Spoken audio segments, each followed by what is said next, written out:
अस्सलाम वालेकुम dear student. तो आज जो है हमारे पास लेक्चर नंबर 17 है और इसमें जो है हम मल्टीप्लिकेटिव इन्वर्स ऑफ मैट्रिक्स पढ़ेंगे। पिछले लेक्चर में हमने एडजॉइंट और डिटरमिनेंट पढ़ा हुआ था, ठीक है। तो मल्टीप्लिकेटिव इन्वर्स हमारे पास किसको कहते हैं? फॉर एग्जांपल हमारे पास ए जो है ये हमारे पास एक नॉन सिंगुलर मैट्रिक्स है। अब नॉन सिंगुलर मैट्रिक्स जो है हमने पिछले लेक्चर में पढ़ा हुआ है, ठीक है, कि नॉन सिंगुलर हमारे पास कौन सा मैट्रिक्स होते हैं। और इसी तरह हमारे पास एक दूसरा बी मैट्रिक्स है, ये भी हमारे पास नॉन सिंगुलर है, ठीक है। तो हम इन दोनों को आपस में मल्टीप्लाई कर लें, मतलब ए को मल्टीप्लाई कर ले बी के साथ या बी को मल्टीप्लाई कर ले ए के साथ, और इससे जो हमारे पास मैट्रिक्स आते हैं वो हमारे पास आइडेंटिटी मैट्रिक्स आ गया। आइडेंटिटी कौन सा मैट्रिक्स होती है? आइडेंटिटी वो मैट्रिक्स होते हैं जिस पे डायगोनल पे 1 1 होती है और एलिमेंट जो है हमारे पास 0 0 होते हैं, तो इसको कहते हैं आइडेंटिटी मैट्रिक्स। तो अगर हम हमारे पास एक ए मैट्रिक्स है जो नॉन सिंगुलर है और बी जो है वो भी नॉन सिंगुलर मैट्रिक्स है, और इन दोनों को हम आपस में मल्टीप्लाई कर लें, या ए को बी के साथ या बी को ए के साथ, और इसका रिजल्ट जो है हमारे पास आइडेंटिटी मैट्रिक्स आ जाए, तो इसको मतलब ए को हम कहेंगे कि ये बी का इन्वर्स है, और या बी को हम कहेंगे कि ये ए का इन्वर्स ऑफ मैट्रिक्स है। तो इसी को हम कहते हैं मल्टीप्लिकेटिव इन्वर्स ऑफ मैट्रिक्स, कि मतलब मल्टीप्लाई भी हमारे पास हो गया और साथ जो है हमारे पास इन्वर्स भी आ गया। मतलब अगर हमारे पास ए को मल्टीप्लाई कर ले बी के साथ और इसका रिजल्ट हमारे पास आइडेंटिटी मैट्रिक्स आ जाए, तो हम कहेंगे ए जो है वो बी का इन्वर्स है। अब जो है हम एक एग्जांपल कर लेंगे, उससे आपके बहुत क्लियर हो जाएगा, ठीक है ना। तो अब जो है हमारे पास रहा कहते हैं एग्जांपल नंबर 21 है। कहते हैं ये एक मैट्रिक्स है और ये एक मैट्रिक्स है। कहते हैं कि आप ये शो कर लो कि ये मैट्रिक्स जो है ये इसका क्या है, मल्टीप्लिकेटिव इन्वर्स है, ठीक है। तो इसका सिंपल तरीका ये है कि इस मैट्रिक्स को हम इस मैट्रिक्स के साथ मल्टीप्लाई कर लें, मल्टीप्लाई करेंगे। अगर हमारे पास आइडेंटिटी मैट्रिक्स आ गया तो हम कहेंगे कि ये जो मैट्रिक्स है ये इसका मल्टीप्लिकेटिव इन्वर्स है, सिंपल, ठीक है। तो अब इसका सोल्यूशन देखिए। आप सबसे पहले ये कर ले कि इस मैट्रिक्स को कोई नाम नहीं दिया हुआ है ना, तो आप अपनी तरफ से लिख लो। मतलब लेट मतलब सपोजिशन हमने कर लिया कि ये जो ऊपर वाला मैट्रिक्स है इसको हमने ए नाम दे दिया, वो 3 4 2 3 आ गया, ठीक है। और बी मैट्रिक्स हमने क्या लिख लिया, मतलब इसको हमने बी नाम दे दिया, तो ये 3 -4 -2 और 3 हमारे पास ये एक मैट्रिक्स आ गई, ठीक है। तो अब हमारे पास क्या करना है कि हमें ए को बी के साथ मल्टीप्लाई करना है। तो मतलब ए बी, इधर से ये लिख लो, मतलब 3 2 4 3, और इधर से हमारे पास बी मैट्रिक्स आ जाएगा, और बी क्या आ जाएगा, 3 -4 -2 और 3। तो अब आप सिंपल इसी को मल्टीप्लाई कर ले तो आइडेंटिटी मैट्रिक्स बनता है या नहीं, ठीक है। मतलब ए को बी के साथ भी मल्टीप्लाई करना है, ए को बी के साथ, ठीक है, फिर बी को ए के साथ मल्टीप्लाई करना है। अगर दोनों से आइडेंटिटी मैट्रिक्स हमारे पास आ गया तो हम कहेंगे कि हमारे पास ये ए जो है ये बी का मल्टीप्लिकेटिव इन्वर्स है, ठीक है। तो इधर मतलब 3 × 1 3 × 3, वो मल्टीप्लिकेशन सिंपल जिस तरह पीछे हमने किया था, प्लस 2 × -4, इधर 3 × -2 प्लस 2 × 3, ठीक है। इधर से 4 × 3 प्लस 3 × -4, इधर से 4 × -2, इधर से प्लस, और इधर से हमारे पास 3 × 3। तो अब अगर आप इसको देख ले क्या आते हैं 9, और इधर से हमारे पास क्या आते हैं -8, इधर से क्या आते हैं 12, -12, इधर से क्या आते हैं -8 +9, और इधर से हमारे पास क्या आते हैं -9, सॉरी -6, और इधर से हमारे पास +6। तो अगर आप देख लें ए बी को,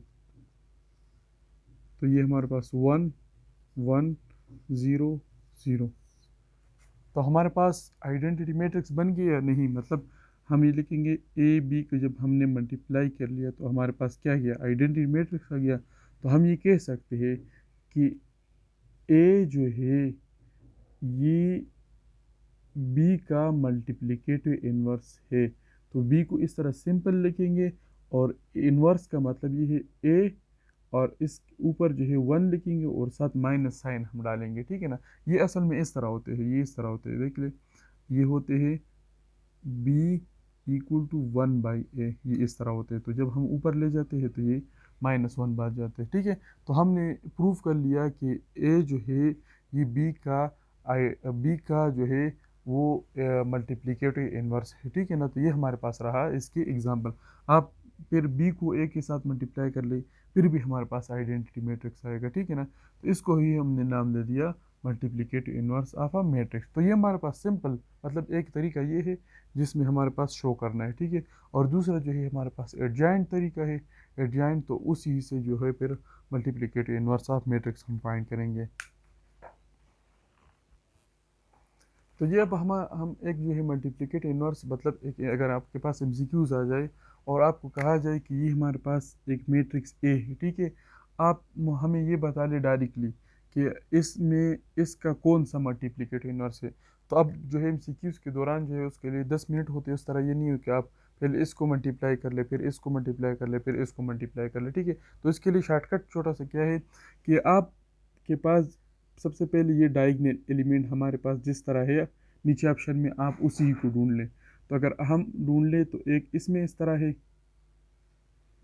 और अगर इसमें देख ले इधर 2 + 2 है, इधर -2 है, तो इसको हम डायरेक्टली निगलेक्ट कर लेंगे कि डायगोनल एलिमेंट जिस तरह गिवन मैट्रिक्स में है उसी तरह ऑप्शन में आप ढूंढ ले। तो अगर आप इन दोनों के ऑप्शन में देख ले तो इन दोनों के ऑप्शन में है। अब क्या करना है, फिर ये जो मैट्रिक्स है, ये जो नॉन डायगोनल एलिमेंट है, इनका साइन चेंज करना है। तो अगर हम इधर देख ले, इधर -5 ऊपर भी है, -5 इधर भी है, और इधर 4 है, इधर भी 4 है, तो हमारे पास साइन चेंज नहीं हुआ है। अगर हम इसको देख ले, इधर -5 था, इधर हमने +5 कर लिया, इधर 4 था, इधर हमने -4 कर लिया, ठीक है। तो हम मतलब साइन हमारे पास चेंज होगी, ठीक है। तो मतलब ये जो ऑप्शन सी है ये इसका मल्टीप्लिकेटिव इन्वर्स है। तो आप डायरेक्टली इस तरह बता सकते हैं कि कौन सा हमारे पास है कौन सा नहीं, मतलब जो डायगोनल है वो सेम होगा और जो नॉन डायगोनल है उसका साइन सिर्फ चेंज कर लेंगे। तो ये एक मैट्रिक्स जो है दूसरे का मल्टीप्लिकेटिव इन्वर्स बन जाएगा, ठीक है। तो ये हमारे पास रहा multiplicative inverse of a matrix. तो अब जो है हम multiplicative inverse of matrix find करेंगे एडजॉइंट मेथड से, ठीक है। तो एडजॉइंट मेथड हमारे पास क्या है, मतलब अगर हमारे पास फॉर एग्जांपल ए इन्वर्स हम फाइंड करते हैं, मतलब एक ए मैट्रिक्स है, इसका जो है हम इन्वर्स मैट्रिक्स फाइंड करते हैं, ठीक है। तो इसके लिए हमें ये करना होगा कि ऊपर जो है एडजॉइंट ऑफ ए हम लिखेंगे और divide by determinant of A. तो ये ए मैट्रिक्स का इन्वर्स हमारे पास आ जाएगा, ठीक है। और एडजॉइंट जो है पिछले लेक्चर में भी हमने डिटेल से डिस्कस किया हुआ है, और डिटर्मिनेंट जो है वो भी हमने डिटेल से जो है हमने डिस्कस किया हुआ है। लेकिन इसके अंदर एक बात का ख्याल रखना है कि आप जब भी मैट्रिक्स के ए इन्वर्स फाइंड करोगे ना, तो उसका पहला आप डिटर्मिनेंट फाइंड करोगे। अगर हमारे पास डिटर्मिनेंट जो है वो सिंगुलर रहा, मतलब सिंगुलर का मतलब ये है कि अगर ए डिटर्मिनेंट 0 रहा तो मतलब 0 नीचे आ जाएगा ना, तो फिर अनडिफाइंड होगा, ठीक है। तो जब मैट्रिक्स की डिटर्मिनेंट, सबसे पहले हम मैट्रिक्स की इन्वर्स जब फाइंड करेंगे तो उसका डिटर्मिनेंट देखेंगे। अगर डिटर्मिनेंट सिंगुलर रहा, सिंगुलर का मतलब ये है 0 रहा, तो उस वक्त जो है उस मैट्रिक्स का इन्वर्स जो है हमारे पास इस मेथड से जो है हमारे पास पॉसिबल नहीं होगा, ठीक है ना। और अगर हमारे पास नॉन सिंगुलर रहा ए डिटर्मिनेंट, मतलब -1 रहा, जो भी रहा इसके अलावा, तो मतलब डिनोमिनेटर में हमारे पास 0 के अलावा होगा ना, तो फिर हमारे पास डिफाइंड होगा, ठीक है। तो उस वक्त जो है हमारे पास ए इन्वर्स जो है हमारे पास पॉसिबल होगा, ठीक है ना। तो अब जो है हमने एग्जांपल नंबर 22 लिया हुआ है, और इसमें हमारे पास ये एक मैट्रिक्स हमारे पास दिया हुआ है। हमें कहते हैं कि आप इसके ए इन्वर्स फाइंड कर लो, लेकिन एडजॉइंट मेथड से, ठीक है। अब पहली बात ये है एडजॉइंट मेथड आया क्यों। अगर हमारे पास सिंपल मैट्रिक्स होता, अब देख ले जो पिछले हमने डिस्कस किया उसमें हमने कहा था कि डायगोनल हमारे पास सेम होगा और इनकी साइन जो है हम चेंज करेंगे, लेकिन अगर आप इधर देख ले इधर डायगोनल सेम नहीं है, ठीक है ना। तो इस वजह से जो है हमारे पास क्या एडजॉइंट मेथड जो है हमारे पास फिर डिस्कवर हो गया, ठीक है ना। तो हमारे पास अगर इसको अब देख ले तो ये हमारे पास डायगोनल पे देख ले सेम नहीं है ना, तो ये जो है ये हम वो सिंपल तरीके से नहीं कर सकते कि हम कहेंगे कि इसको जो है सेम रखना है, अब ये सेम है ही नहीं और इसका साइन चेंज करना, तो ये इस तरह नहीं होगा, तो ये एडजॉइंट से होगा। तो उसमें सबसे पहले हमने कहा था कि हम डिटर्मिनेंट फाइंड करेंगे, तो इसका ए डिटर्मिनेंट क्या आएगा, ये देख ले -2 -1 2 और 4, यह किया।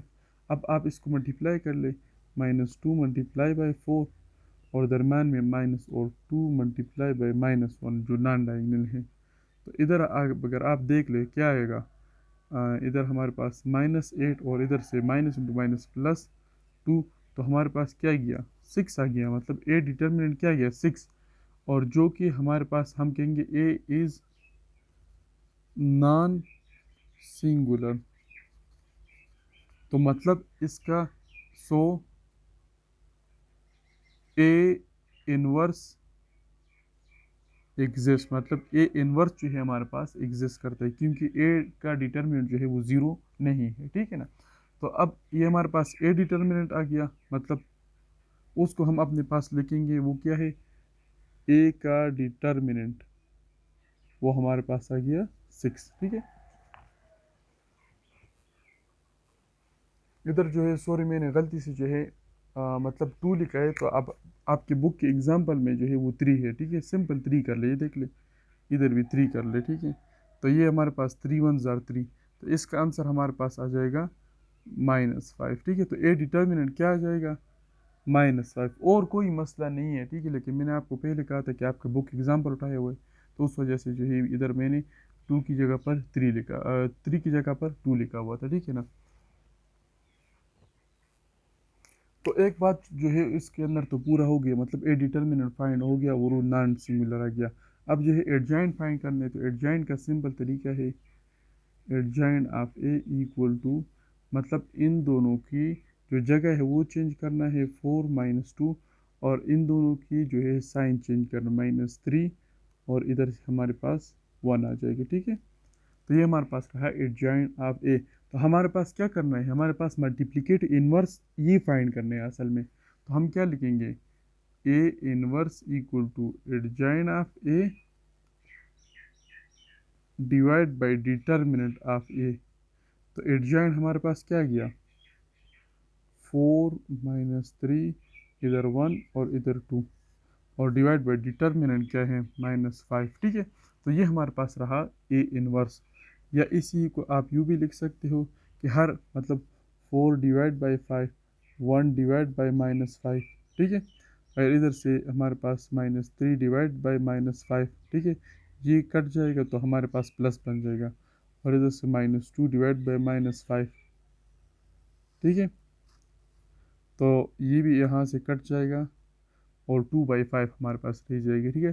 तो ये जो हमारे पास नया आ गया ना, हम ये कह सकते हैं कि अगर हम अभी ए को मल्टीप्लाई कर ले ए के इन्वर्स के साथ, मतलब ये जो हमारे पास आ गया ए इन्वर्स आ गया ना, ये ए इन्वर्स मैट्रिक्स है और ये ए मैट्रिक्स है, तो इसको अगर हम मल्टीप्लाई कर ले तो ये हमारे पास क्या आएगा आइडेंटिटी मैट्रिक्स आएगा।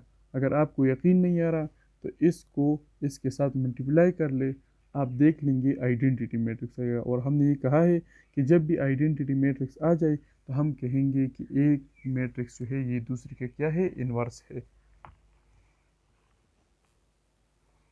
तो ये हमारे पास रहा मल्टीप्लिकेटिव इन्वर्स ऑफ मैट्रिक्स, और वो एडजॉइंट मेथड से। नेक्स्ट लेक्चर में इंशाल्लाह हम एक्सरसाइज नंबर 1.5 करवाएंगे।